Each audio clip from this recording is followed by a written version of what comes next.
Bismillahirrahmanirrahim. Assalamualaikum warahmatullahi wabarakatuh.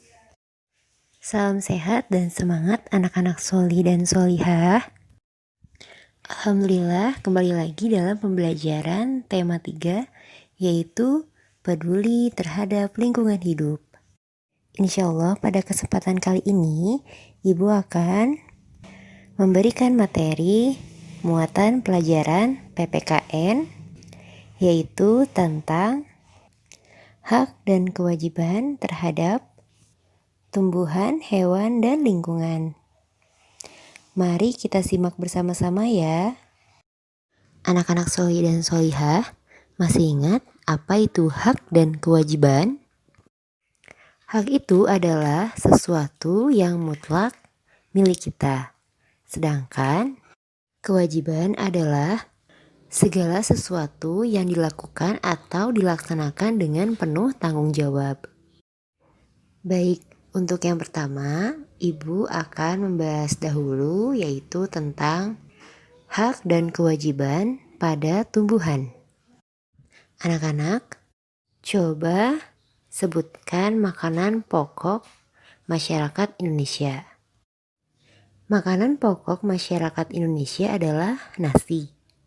Nasi berasal dari tumbuhan, yaitu tumbuhan padi. Nah, coba sekarang perhatikan gambar berikut ini. Gambar tersebut adalah proses penanaman padi sampai menjadi nasi. Prosesnya sangat panjang, bukan? Mari kita lihat. Di hari pertama, petani sedang membajak sawah. Kemudian, hari ke-21 sampai 30, padi mulai ditanam. Lalu di hari ke-100, padi mulai berbiji. Kemudian di hari 120, mulailah padi dipanen. Lalu di hari 122, padi diambil oleh para petani di sawah. Lalu di hari 130, para petani mulai menjemur padi dan menggiling padi. Kemudian di hari 132, biji padi siap menjadi beras. Kemudian setelah menjadi beras, beras tersebut bisa dimasak dan menjadi nasi, kemudian dikonsumsi oleh masyarakat. Nah, itu dia proses penanaman padi sampai menjadi nasi. Sangat panjang, bukan? Nah, anak-anak, biasanya saat kalian membawa bekal nasi dari rumah atau memakan nasi atau makanan, sebaiknya mengambil secukupnya saja ya, agar tidak tersisa. Anak-anak, kita sebagai manusia berhak memanfaatkan makanan dengan baik dan benar. Tetapi kita juga harus melestarikannya dengan cara merawat dan menjaganya agar tanaman tersebut tetap baik dan bisa dikonsumsi oleh kita. Manfaat tumbuhan yaitu yang pertama, sebagai sumber bahan makanan.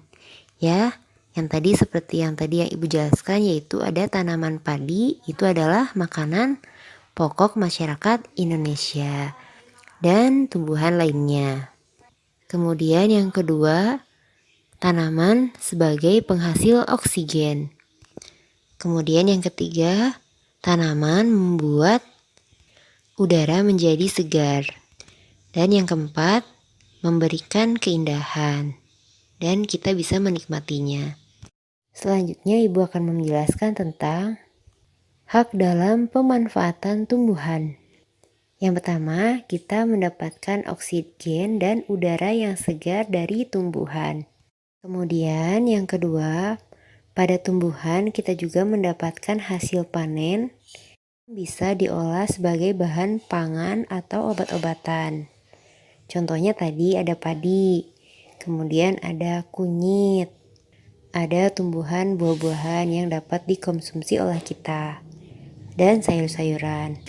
Kemudian yang ketiga, tumbuhan bisa dimanfaatkan sebagai bahan bangunan. Contohnya tumbuhan pada pohon jati bisa dimanfaatkan sebagai kayunya bisa dimanfaatkan sebagai membuat pintu atau lemari. Kemudian tumbuhan juga bisa dinikmati keindahannya.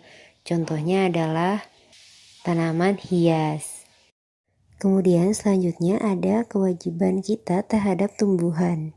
Pertama adalah memanfaatkan tanaman dengan bijak. Yang kedua, merawat tanaman, menyiram dan memberikan pupuk secara teratur. Yang ketiga, tidak merusak tanaman. Dan yang keempat, melakukan reboisasi atau penanaman kembali. Nah, itu dia hak dan kewajiban pada tumbuhan. Berikutnya, yang kedua, Ibu akan membahas tentang hak dan kewajiban terhadap hewan. Hak dalam pemanfaatan hewan, yang pertama ada hewan dapat dipelihara.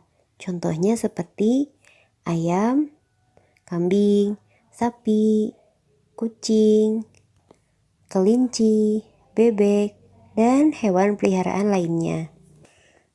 Kemudian yang kedua ada hak kita untuk bermain dengan hewan peliharaan kita. Dan yang ketiga, memanfaatkan hasil ternaknya. Contohnya ayam. Ayam menghasilkan telur yang bisa dimanfaatkan sebagai bahan makanan. Kemudian kewajiban terhadap hewan, yaitu kewajiban kita terhadap hewan yang pertama memberikan makanan dan minuman untuk hewan secara teratur. Kemudian yang kedua memberikan tempat atau kandang yang nyaman dan sesuai dengan hewan tersebut. Yang ketiga, membersihkan kandang secara teratur. Yang keempat, membersihkan dan memandikan hewan secara teratur.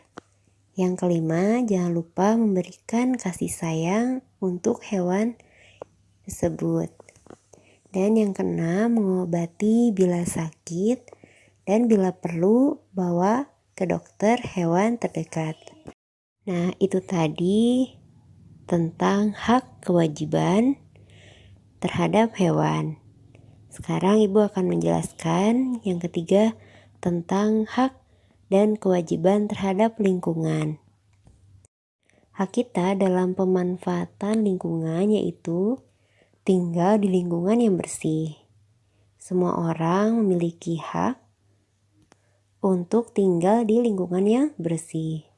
Kemudian kewajiban kita terhadap lingkungan yaitu selalu menjaga dan melestarikan kebersihan di lingkungan sekitar agar kita nyaman dan lingkungan tetap bersih dan indah. Alhamdulillah, sampai di sini materi tema 3 hari ini. Mudah-mudahan bermanfaat. Tetap semangat walaupun belajar di rumah ya. Terima kasih kepada ibu bapak yang sudah mendampingi anak-anak belajar di rumah. Terima kasih. Wassalamualaikum warahmatullahi wabarakatuh.